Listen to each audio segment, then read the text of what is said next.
is Joyce, and today I'm going to talk about the top 10 most useful props in food photography. So for each category, I actually have two examples. So the top 10 most useful props in food photography would be fresh ingredients. This could be herbs, spices. It could be things that you actually find within your dish, right, or drink.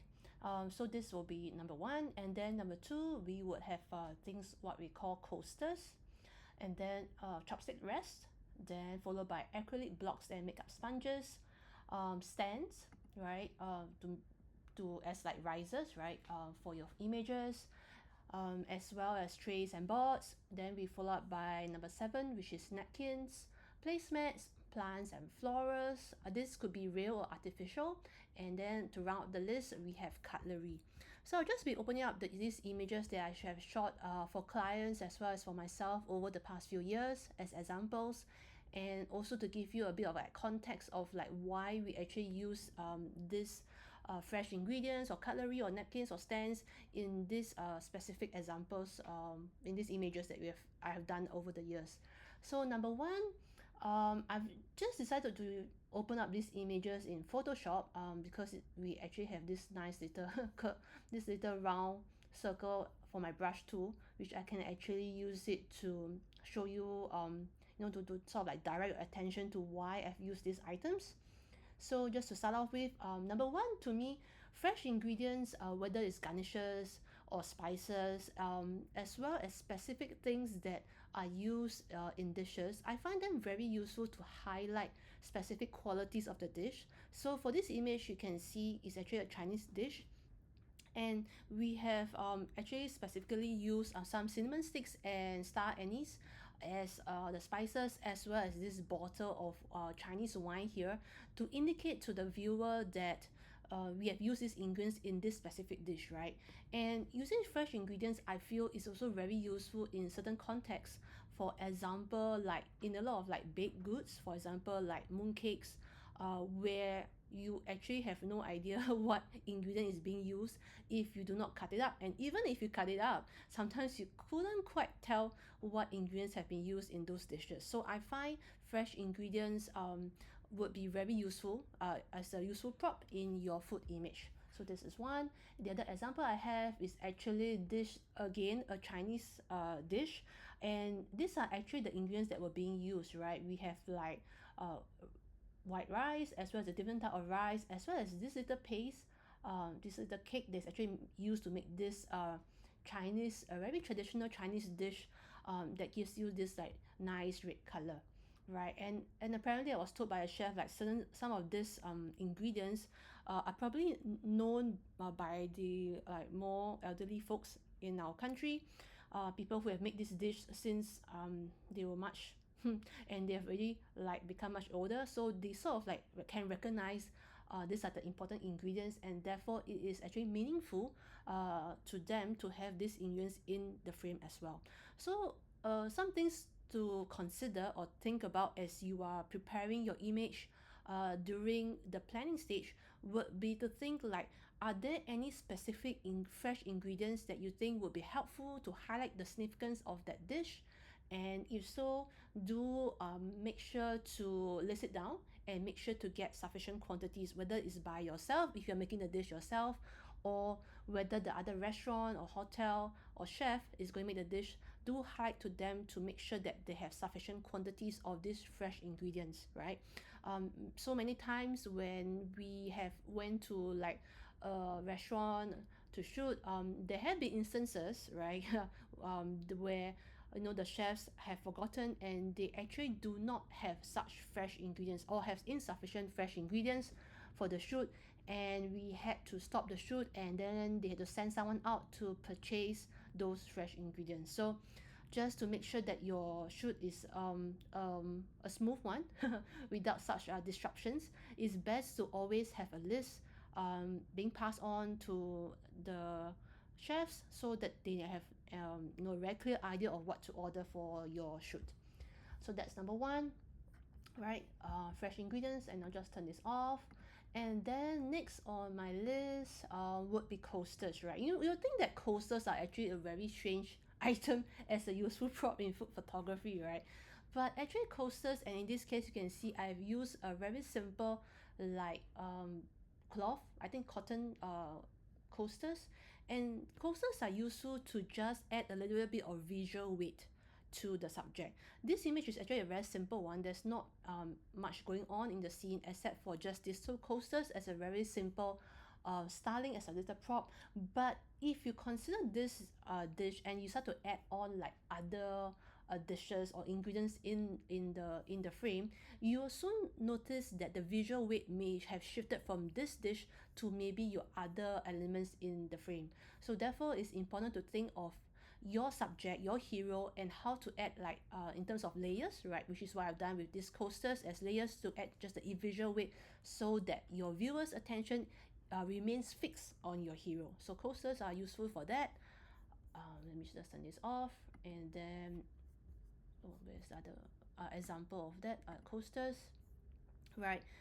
In this case I have used coasters not for the main dish but for elevating like this little Christmas prop, right? Because again, when we think about like like prop styling or food photography, we are thinking of trying to make a frame, the different elements in the frame play well together, and that would usually mean having different elements have like different heights. So you can see we have the sauce here, which is pretty low, and then over here the main dish, which is slightly higher, and then maybe the dish as well as of a different height. If I had not put these coasters below, you notice that this little poinsettia plant will be roughly the same height as this I think beef stew or some sort, right? So that is the issue, that everything will be like sort of like one single height, and it would not be as interesting if I had not done like just some simple coasters just to add some variety of height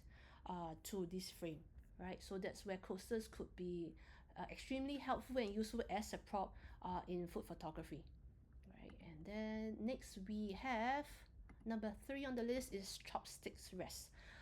This little blue flower is actually a chopstick rest, and I've used it as like a sort of like just a little smaller version of a little saucer, just to add the fresh ingredients of peanuts in this frame, right? And the reason for doing so is sometimes like we don't have like such small like sauces available like in the market as props, and using like chopstick rest, I find it not only do chopstick rest come in like more variety in terms of like design and shapes and sizes.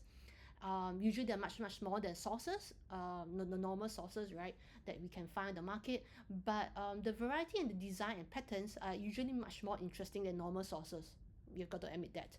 And so sometimes it's useful to use chopstick rest just as a different prop, just to allow you to add some like fresh ingredients like in this frame for this. Right, there's chopstick rest. And then another chopstick rest for the same shoot that I use, but a different chopstick rest, right? It's of a little leaf where I've left some elements inside.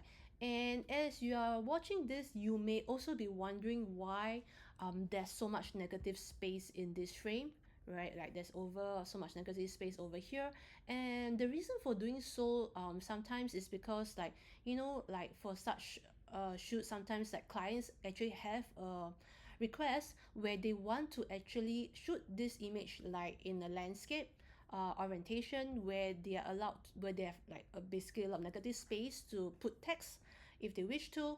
And then this image, you can also easily like crop it to sorry, you can easily crop it to like horizontal, as in for Instagram, right? Or like here, or you can also crop it like to a square as well, right? And this is actually what you can do. And it also allows yourself or your client to have more ways of using an image, rather than just like making like an image that is really like zoom in, and you can't really do much with that, as in you don't have so much like things that you can play around with. Like with this image alone, you have like 3 different orientations and therefore more ways of using this image. So that is something to think about and to plan as well. I strongly encourage you to actually use the aspect ratio tool in Lightroom or Capture One,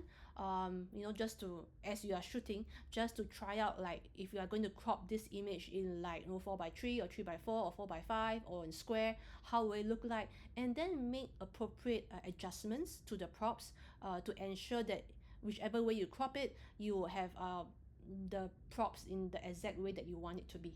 All right, so that is something that we do very often for our clients as well as for ourselves.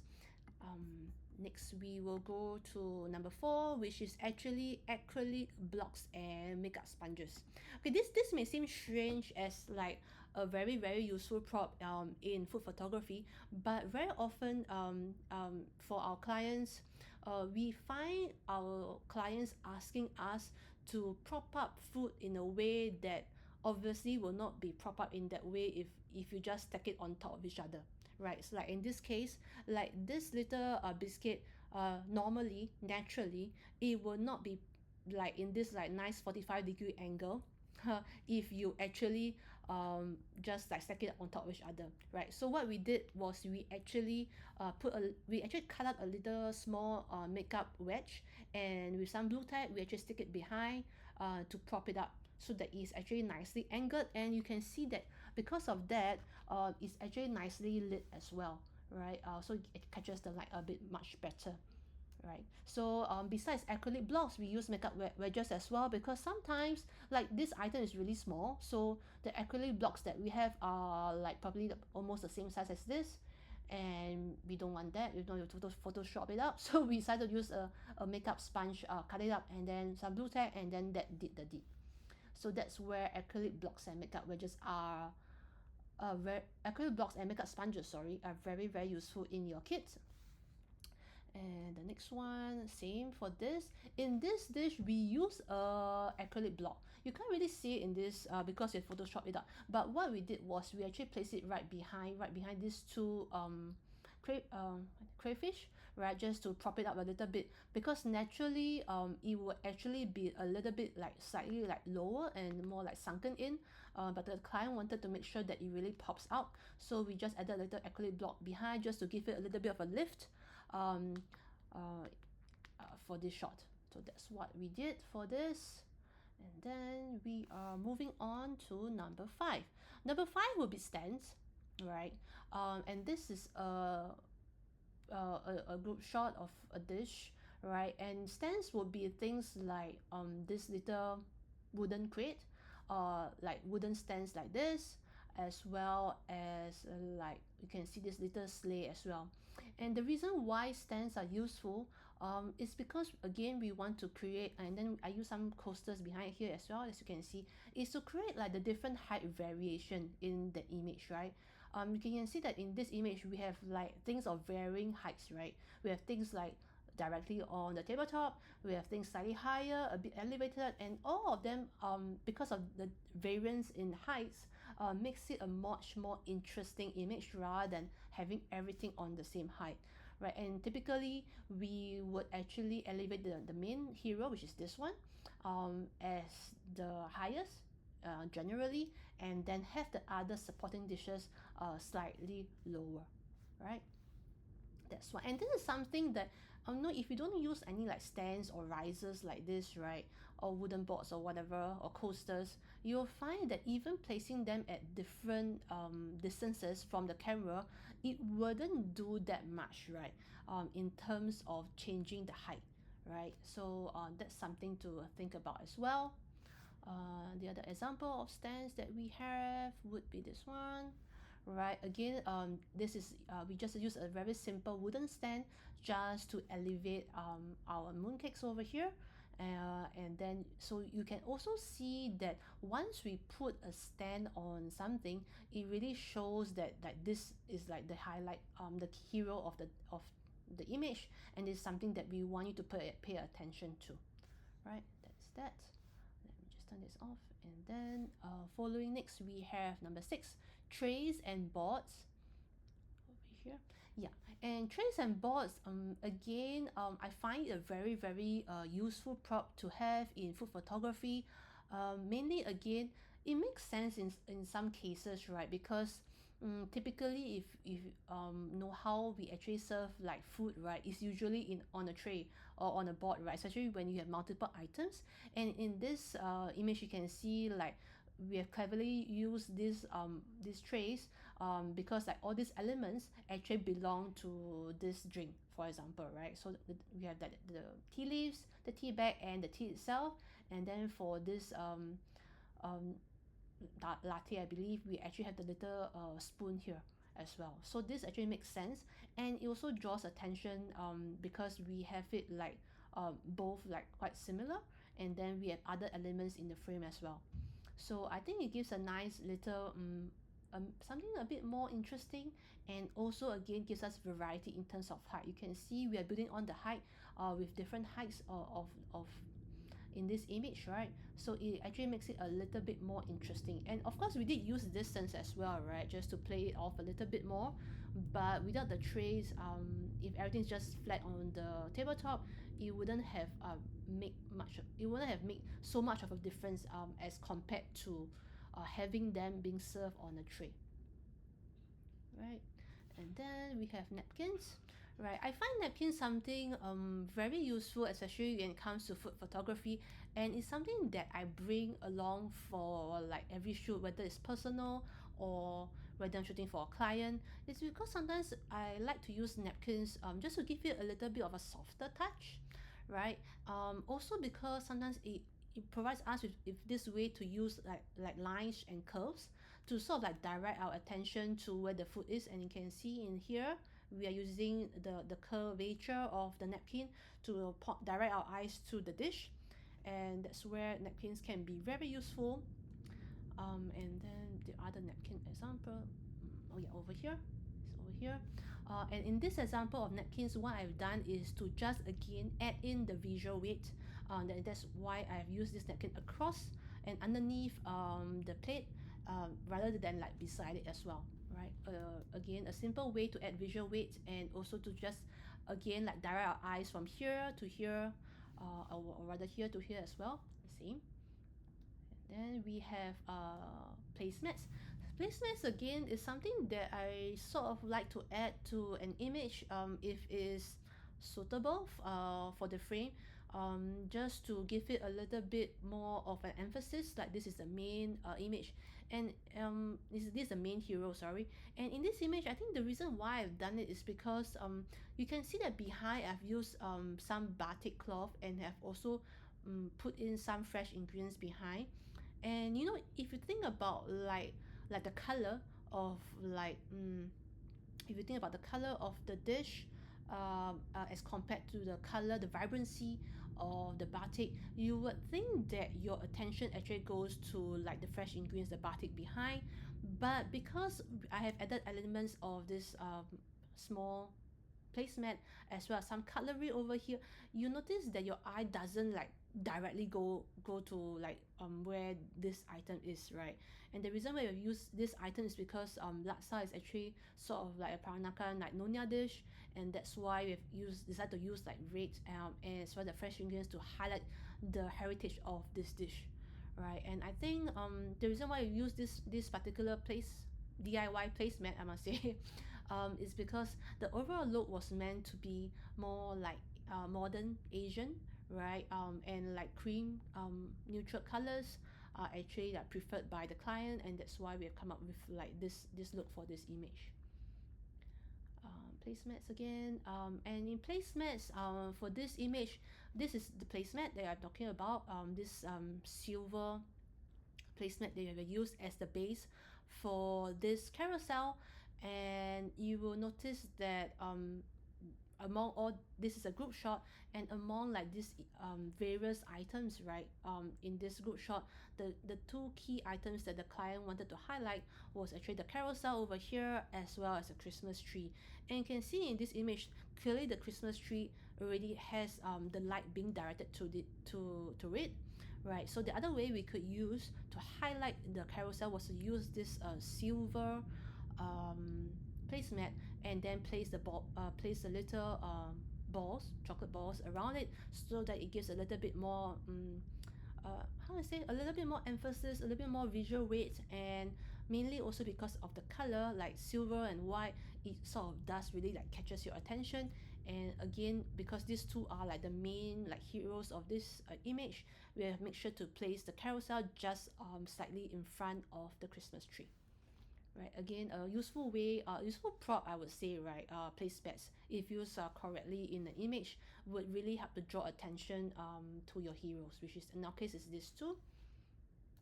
Then we come with plants and flowers.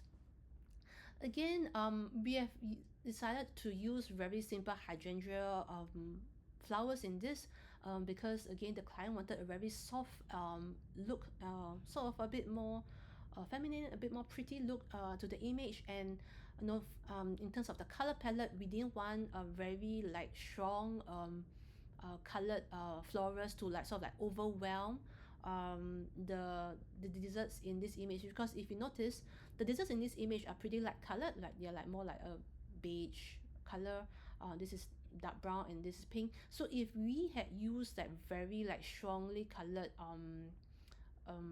flowers, hydrangea flowers, maybe like, I don't know, purple or blue or white, they may have sort of like taken away attention from the desserts, right, which is not what we want. We wanted sort of like a complementary color, right, and this light pink does complement the pink on the butterfly, something that is a bit softer and more sort of like, you know, will blend in a bit better with the overall image. So again, do consider like the type of look that your image or rather the type of look that your image has and or wants to portray, and the suitable like florals, whether it's real in this case or artificial, that will actually help you to highlight the properties of your food, right, which for our case is like this 4 desserts. And plants and flowers, this one. Oh, I didn't go through, I'm sorry, I didn't go through these trays and boards just now. I'm sorry, got distracted. Yeah, so these trays and boards, again, this is something that I've used. Again, like, you know, cheese boards, right, are really like, so how should I put it? It's usually something that we use when we actually have some sort of like gathering or parties. And so in this case, I decided to use like 2 boards, right, and I've also decided to actually do it such that they are filled with a lot of like the cheese crackers and like mixed fruits and cheeses and nuts as well. And this is in a way how we can elevate the image, right, rather than putting like all these like things on like plates. Sometimes having them being served the way they are being served at a real event, like at a party or gathering, it actually gives it a bit more realism, right, and also makes the image feel more authentic as well. Right, so in any case, whenever you are choosing your crockery, whether it's trays, boards, plates, do have a think about like whether this is realistic, like in real life, right? Will you do this, or like is it like really like something that is unlikely to happen, and like how authentic do you want your image to be, right? So back to plants and florals. Yeah, so plants and florals, in this case, you can see this was shot for Christmas, and so just to give you a little bit of Christmas vibe but not to overwhelm the main heroes, which are these 3 wine bottles, I decided to add just a little bit of like poinsettia over here with some berries, right, with some holly, just to give it a bit of a Christmas vibe to it, but again, let the heroes shine. And then lastly, we have cutlery, and in cutlery, I decided to use this image, right, without the cutlery was pretty empty, right, mainly because if you can notice, the food is pretty little, right, because it is actually French cooking of some sort, or Michelin star cooking of some sort, and the portion is really little, and the plate is well, it's a normal like dinner size, or I don't know, salad plate size. So when we shot it in this angle, I could immediately tell you that without the cutlery, it looks really like empty, like there is like a big gap here, and that is why I decided to put the cutlery, not only because it sort of like fills up the space in the image, but it also has what we call like lines, right, to direct your attention to where the food is, right? So that's why I've done that for this image cutlery, something that is very useful just to fill up space or to use as directional lines, which is what I've done in this image, right? And then again, cutlery, as you can tell, this is actually little forks and knives that were given with this set. If you buy this mooncake set from this client, you will actually receive these knives and forks from the client, and these are actually being used to actually cut the mooncakes and to be served, right? And so I decided to use them as a little prop, right, just at the side to showcase that, you know, if you buy this, you will actually get this forks and knives as well, and you can easily use them to cut your mooncake and share it with your family. Right, so that's all for this video, running through like the top 10 most useful props in food photography. So again, running through them: ingredients, coasters, chopstick rest, acrylic blocks and makeup sponges, stands, trays and boards, napkins, placemats, plants and florals, and cutlery. Thank you for listening, and I hope this has been helpful to you.